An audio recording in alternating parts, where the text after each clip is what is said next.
Hello friends, स्वागत है आपका आपके अपने ऑनलाइन इंस्टीट्यूट निशांत ज्ञान के यूट्यूब प्लेटफॉर्म पर। मैं नितिन उपाध्याय आपका स्वागत करता हूं आज की इस सेशन में। ठीक है, तो मेरा ये जो सेशन होने वाला है, यह सेशन छंद पर आधारित होगा। मैंने कल छंद की शुरुआत जो है प्रचंड तरीके से किया था। ठीक है, तो आज जो है उसी सेशन को आगे बढ़ाते हुए कल मैंने जो है आपसे बताया था कि छंद, मात्रिक छंद को मैंने दोहा और चौपाई छंद के बारे में आपसे चर्चा की गई थी। आज जो है आपके सामने सबसे पहले तो आपको प्रॉब्लम कहाँ हो रही थी, कल कुछ दोस्तों के कमेंट आए कि भैया प्रॉब्लम हमें हो रही है मात्रा को गिनने पर।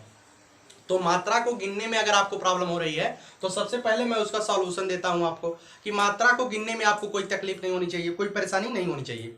आज मैं जो है सबसे पहले आपको सिखाऊंगा छंद की मात्राओं को गिनना सीखिए। ठीक है, छंद की मात्राओं को गिनिए और गिनने के उसको सीखने के बाद आज आपके सामने सोरठा और रोला छंद के बारे में चर्चा की जाएगी। दो दो छंद डेली आपके सामने जाएगा। ठीक है, तो चलिए शुरू करते हैं आज का सेशन।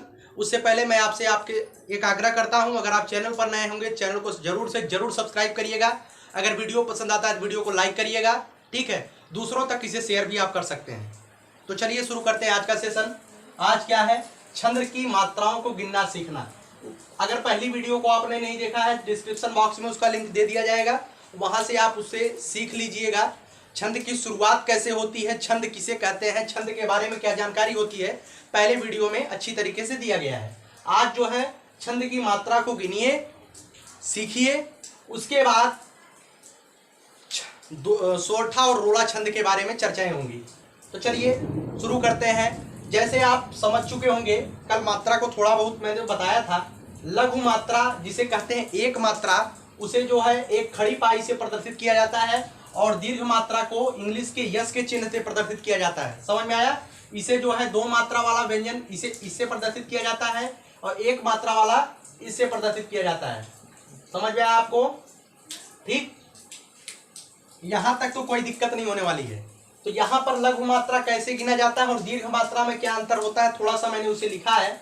यहां पर देखिए, जो संयुक्त व्यंजन होते हैं, संयुक्त व्यंजन स्वयं लघु होते हैं। समझ में आया आपको? संयुक्त व्यंजन का क्या मतलब है?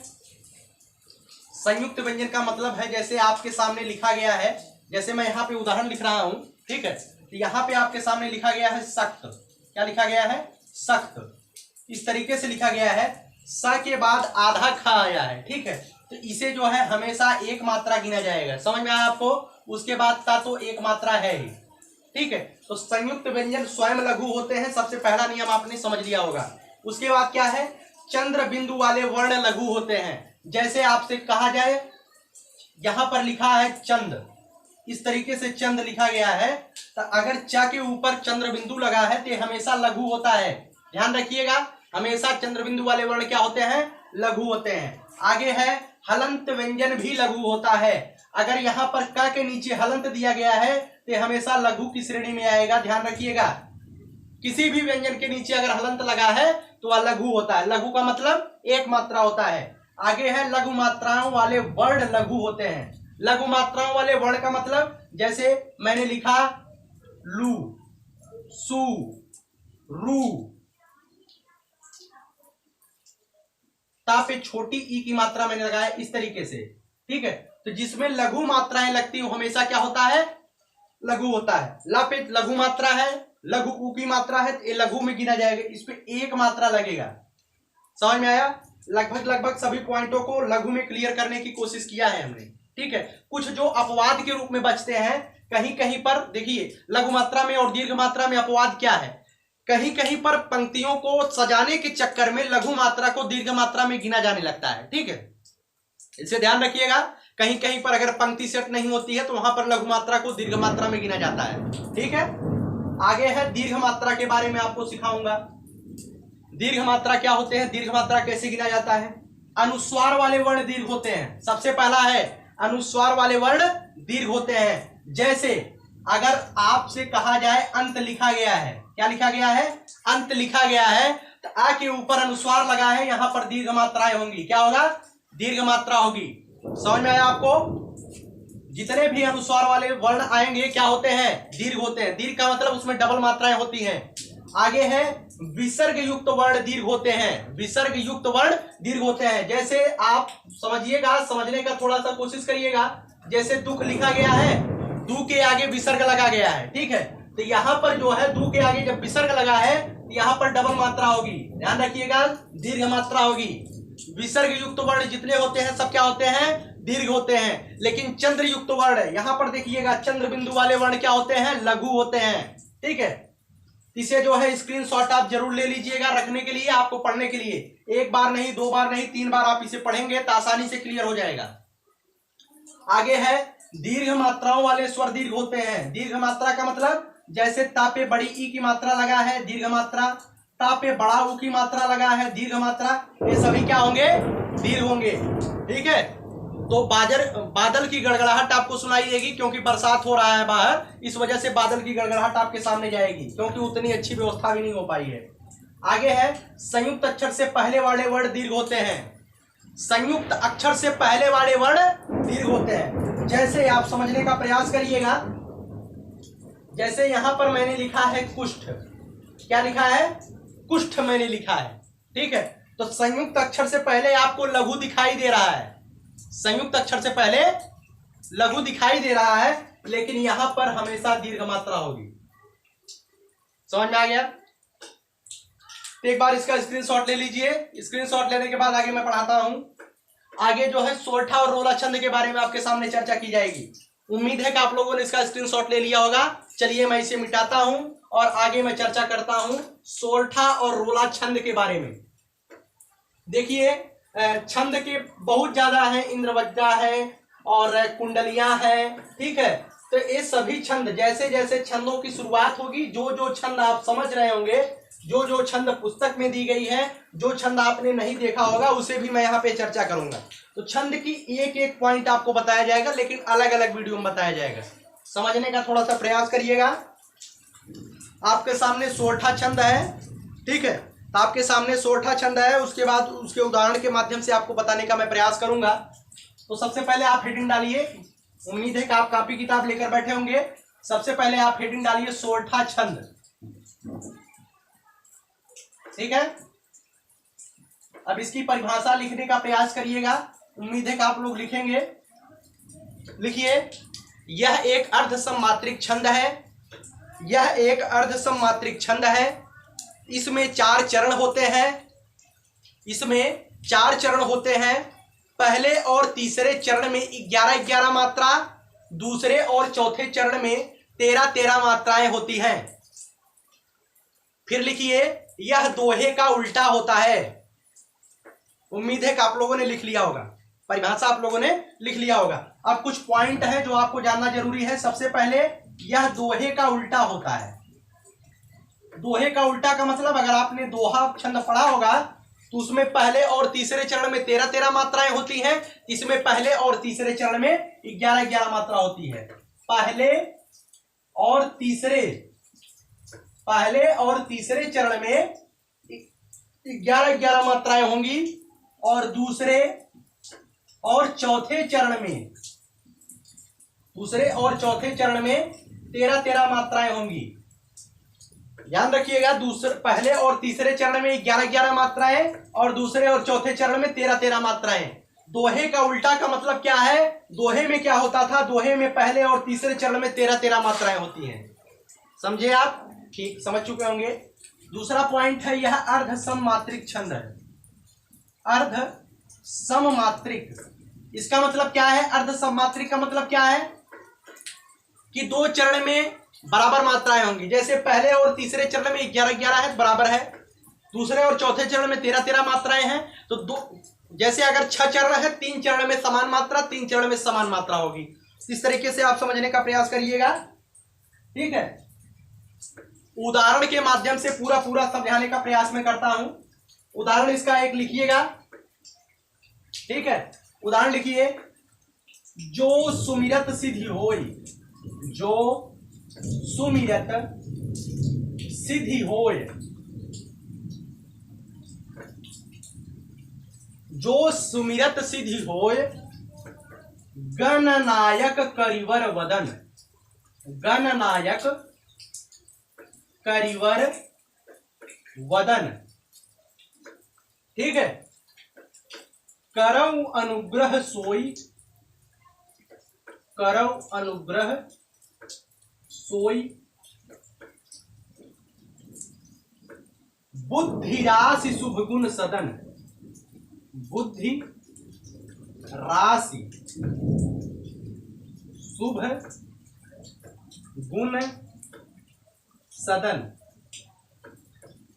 नीचे आ रहा है? कहा बुद्धिराज से,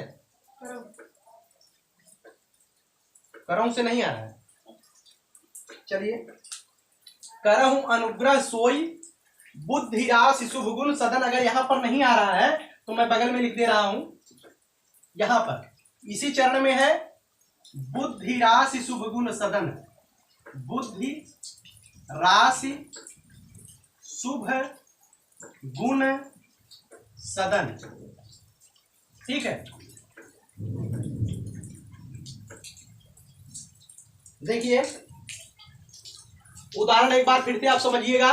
जो सुमिरत सिद्धि होय गणनायक करिवर वदन, करऊ अनुग्रह सोई बुद्धि राशि शुभ गुण सदन। ये पूरा जो है एक सोरठा छंद है। बगल में स्लाइड के रूप में लग रहा होगा, वहां पर जो है 2-4 उदाहरण और दिए गए होंगे, उसे देख लीजिएगा और उस पर जरूर से जरूर प्रैक्टिस करिएगा। समझ में आया? Practice is perfect your future. अभ्यास ही आपका भविष्य बताएगा। तो अभ्यास आप जितना करेंगे उतना आगे आपकी सफलता का मार्ग प्रशस्त होता जाएगा। तो अभ्यास आप जरूर करिएगा। एक मैं समझा रहा हूं, 2-3 यहाँ पे उदाहरण आपके सामने स्लाइड पे लग रही होगी, उसे जो है जरूर आप लोग एक बार प्रैक्टिस कर लीजिएगा, क्योंकि आपको मात्रा लगाना सीखना है। अगर आप मात्रा लगाना सीख जाएंगे तो कोई भी दिक्कत नहीं होने वाली है। चलिए इस पर मात्रा लगाइए। जो सुमिरत सिद्धि होई, जो पे दीर्घ मात्रा, एक मात्रा, एक मात्रा, एक मात्रा, सिद्धि होय। अब देखिए इसे पहले गिनिए। पहले चरण में 2 1 3 3 1 4 4 1 5 5 1 6 6 1 7 7 1 8 8 2 10 10 1 11। पहले चरण में कितनी मात्राएं आई? 11 मात्रा। अब दूसरा चरण गिनिए। 1 1 2 1 1 1 1 1 1 1 1 1। अब इसके गिनिए। 1 2 3 4 5 6 7 8 9 10 3 13। दूसरे चरण में कितनी मात्रा प्राप्त हुई? 13 मात्रा। समझने का प्रयास करिएगा। 1 2 3 4 5 6 7 8। ठीक, अब इसको गिनिए। 1 2 3 4 5 6 7 8 9 10। देखिए यहां पर देखिए, यहां पर देखने का प्रयास करिएगा। करऊ अनुग्रह, यहां पर ग के नीचे, यहां पर ध्यान रखिएगा, अगर यहां पर इस तरीके का कोई चीज दिखाई दे, का के नीचे र लगा हो, संयुक्त लगा हो, तो वहां पर डबल मात्रा होती है। ठीक है, अब गिनिए। 1 2 3 4 5 6 7 8 2 10 1 11। कितनी मात्रा हुई? 11 मात्रा। समझ में आया? इसे ध्यान रखिएगा। देखिए जब आप प्रैक्टिस करेंगे तो उसी प्रैक्टिस में आपको पता चलेगा, तभी मात्राएं क्लियर होती चली जाएंगी, किसमें कितनी मात्राएं लगाना है। अब यहाँ पर चौथे चरण को गिनिए। बुद्धि राशि शुभ गुण सदन में कितनी मात्रा है? 1 2 2 1 1 1 1 1 1 1 1। अब इसे गिनिए। 1 2 3 3 2 5 5 1 6 6 4 10 3 13। ठीक है, यहां पर देखिए धा पे द के नीचे धा लगा है, उसके बाद यहां पर लघु मात्रा लगा है, लेकिन तब भी यहां पर 2 मात्रा गिनी जा रही है। मात्रा गिनने का आप प्रयास करिएगा। मात्रा कैसे आएगा मैंने बताया, किससे आएगा मात्रा? मात्रा जो है प्रैक्टिस से आएगा। ठीक है, तो देखिए पहले चरण में कितनी मात्रा है? 11 मात्रा। दूसरे चरण में कितनी मात्रा है? 13 मात्रा। तीसरे चरण में कितनी मात्रा है? 11 मात्रा। चौथे चरण में कितनी मात्रा है? 13 मात्रा। ठीक, सोरठा छंद यही होता है। पहले और तीसरे चरण में 11-11, दूसरे और चौथे चरण में 13-13 मात्राएं। यहां पर जो है स्लाइड के माध्यम से आपको लगातार जो है 2-4 उदाहरण दिए गए होंगे, उन उदाहरणों को आप जरूर से जरूर प्रैक्टिस करिएगा। Practice is make perfect future. ठीक है, अभ्यास ही आपकी सफलता के मार्ग को प्रशस्त करेगा। आप अभ्यास करेंगे तभी जाकर के आपको सोरठा, रोला, जो भी छंद होगा आपको ज्यादा कुछ क्लियर होने वाला है। समझ में आया? उम्मीद है कि आपको सोरठा छंद समझ में आ गया होगा। अब मैं आपको बताता हूं रोला छंद। क्या बताता हूं? रोला छंद। ठीक है,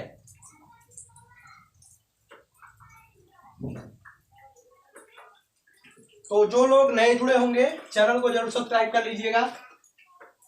चैनल को जरूर सब्सक्राइब करिएगा।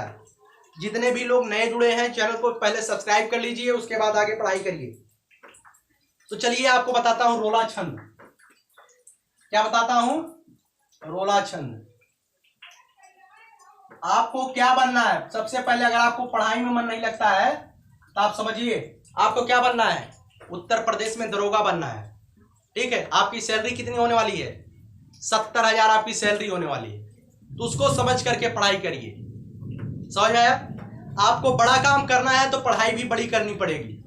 ठीक है, तो ट्रिक के पीछे मत भागिए, पढ़ाई अच्छे से करिए और सफलता को पाइए। कंधे पर स्टार लगाइए। चलिए आगे है, कौन सा छंद है? रोला छंद। ठीक है, तो सबसे पहले मैं आपको बता दूं रोला छंद में कितने चरण होते हैं। ठीक है, तो रोला छंद में ध्यान रखिएगा दोस्तों, रोला छंद में कितने चरण होते हैं? रोला छंद में दोस्तों 4 चरण होते हैं। कितने चरण होते हैं? 4 चरण। जिस तरीके से चौपाई में, दोहा में, सोरठा में, ठीक उसी तरीके से रोला में भी कितने चरण होते हैं? 4 चरण होते हैं। समझ में आया? इसमें क्या होता है, प्रत्येक चरण में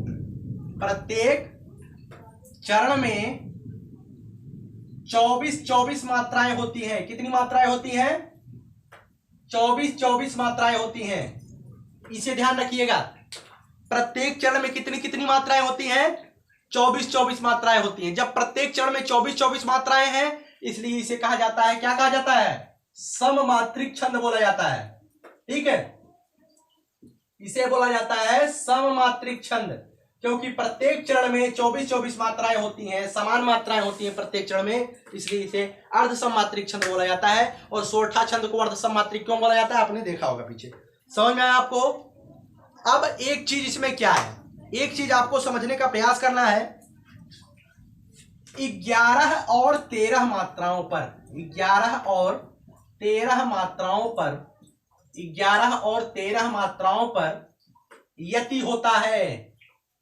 अब समझिएगा, एक यहां पे शब्द आया है यति। अब यति शब्द, अगर आप यति शब्द का अर्थ नहीं जानेंगे तो आप कैसे बता पाएंगे यति क्या होता है? आपने किताब में पढ़ लिया यति, लेकिन आपको समझ में नहीं आ रहा है, कैसे आप पढ़ेंगे? तो यति मतलब होता है विराम। ठीक है, तो 11 मात्रा पहले 11 पे, फिर 13 पर विराम आता है।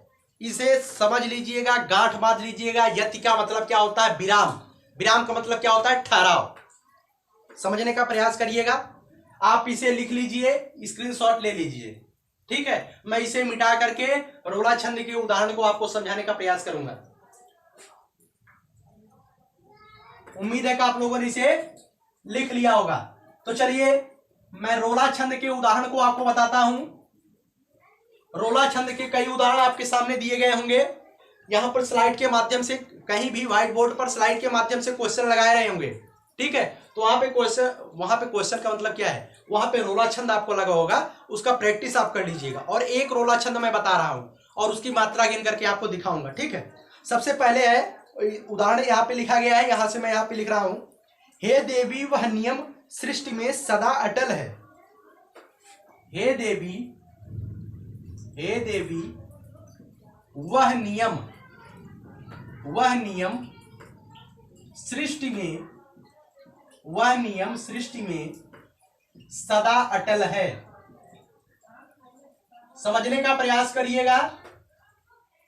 हे देवी वह नियम सृष्टि में सदा अटल है, रह सकता है वही, रह सकता है वही, रह सकता है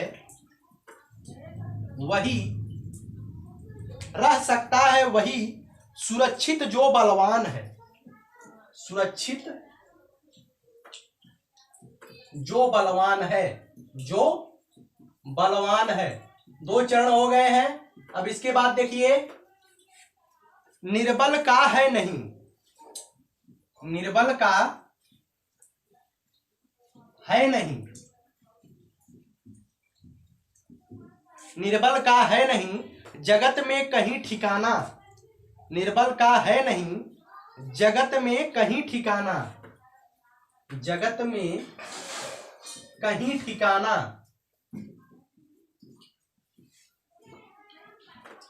उसके बाद है रक्षा साधन उसको, रक्षा साधन उसको, रक्षा साधन उसको, रक्षा साधन उसको प्राप्त हो चाहे नाना, प्राप्त हो चाहे नाना।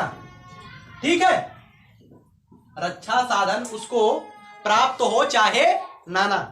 अब समझने का प्रयास करिएगा, इस पर जो है आप लगाइएगा मात्रा, मात्रा लगा करके इसे समझने का थोड़ा सा प्रयास करिएगा। मात्रा लगाइए, तो मात्रा लगाइए इसे। सबसे पहले आप इसको देखिए, इसको एक बार देखिए, देखने के बाद आप इस पे समझिए कि इसमें 4 चरण है कि नहीं है। तो सबसे पहली चीज क्लियर होती है कि इसमें 4 चरण दिए गए हैं। उसके बाद प्रत्येक चरण में कितनी मात्राएं होती हैं? 24 मात्राएं होती है। मात्रा गिनने का प्रयास करिएगा। हे पे कितनी मात्रा होगी? 2 मात्रा होगी, क्योंकि यहां पर चाहे ए की मात्रा आए, चाहे ए की मात्रा आए, चाहे ओ की मात्रा आए, चाहे औ की मात्रा आए। ठीक है, ये सभी जो है दीर्घ मात्रा में इसकी गणना होती है। ठीक है, समझिएगा। हे देवी वह नियम, हे देवी वह नियम। ठीक है, अब सृष्टि में, अब यहां पर देखिए, यहां पर जो है 2 मात्रा होगी, 1 मात्रा, 2 मात्रा, 1 मात्रा, 2, 1 1 1 2। अब गिनने का प्रयास करिए। 2 2 4 4 2 6 6 2 8 8 1 9 9 1 10 10 1 11। यहां पर देखिए 11। ठीक है, 11 मात्राओं पर क्या है? यति है। उसके बाद देखिए 2 1 3 3 2 5 5 1 6 6 2 8 8 3 11 2 13। यहां तक कितनी मात्रा है? 11 मात्रा। और यहां से यहां तक कितनी मात्रा है? 13 मात्रा। ठीक, कुल मिलाकर कितनी मात्राएं हैं? प्रथम चरण में 24 मात्राएं हैं। ठीक है, कुल मिलाकर 24 मात्राएं हैं। 11 मात्रा पर यति आया। यति का मतलब ठहराव, वहां पर देखिए कॉमा लगा दिया गया है। समझ में आया? तो 24 मात्रा हो गया पहले पर। 1 2 1 1 2 1 2, यहां पर 2 मात्रा होगा, है पे 2 मात्रा, 1 2। अब इसे गिनिए, 1 2 3 4 5 6 7 8 9 10 11। यहां पर देखिए 11 मात्रा पर ठहराव आ गया, यहां पे कॉमा लगाया। उसके बाद गिनिए यहां पे 1 1 1 1 2 1 1 2 1 2। अब यहां पे गिनने का प्रयास करिए। 4 2 6 1 7 1 8 2 10 1 11 2 13। यहां पर कितनी मात्रा है? 13 मात्रा। यहां पर 11 मात्रा, यहां पर 13 मात्रा। 11 मात्रा पर यदि आया है, वहां पे 13 मात्रा। 11 13 24। दूसरे में भी 24 हो गया। अब तीसरा गिनिए, 1 1 1 2 2 1 2 1 2 3 4 5 6 7 8 9 10। देखिए 3 2 5 2 7 1 8 2 10। देखिए अब यहां पर देखिए, मैंने जानबूझकर यहां पे 1 मात्रा लगाया आपको समझाने के लिए। अब यहां पर समझने का प्रयास करिए। जब बा के ऊपर यहां पे आधा रा लगा है, रा के ऊपर आधा रा लगा हो, सा के ऊपर रा लगा हो, ठीक है, सा के ऊपर आधा कोई अक्षर लिखा हो, तो उसे हमेशा किस में गिनते हैं? उसे दीर्घ में गिनेंगे। यहां पर दीर्घ मात्रा होगी। समझ में आया? इसके पहले आप समझ चुके होंगे। यहां पर भी अगर इस तरीके से कोई लगा है, यहां पर भी अगर इस तरीके से कोई लगा है, इसमें भी दीर्घ होता है। ठीक, अब यहां पर फिर से गिनिए, 1 2 3 3 1 4 4 2 6 6 1 2 8 8 1 9 2 11। यहां पर कितनी मात्रा हो गई? 11 मात्रा। अब जगत में कहीं ठिकाना है, 1 2 3 4 5 6 7 8 9 10 11 12 13। यहां पर 2 मात्रा। यहां पर भी कितनी मात्रा हो गई? 13 मात्रा हो गई। ठीक, अब रक्षा साधन उसको प्राप्त हो चाहे नाना, यहां पर भी आप गिनकर देख लीजिए।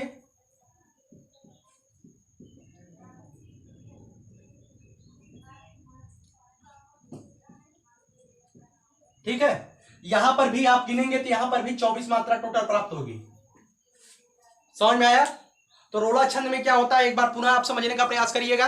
रोला छंद में होता है, यह एक सममात्रिक छंद होता है। इसमें 4 चरण होते हैं। इसके प्रत्येक चरण में कितनी कितनी मात्राएं होती हैं? 24 मात्राएं होती हैं।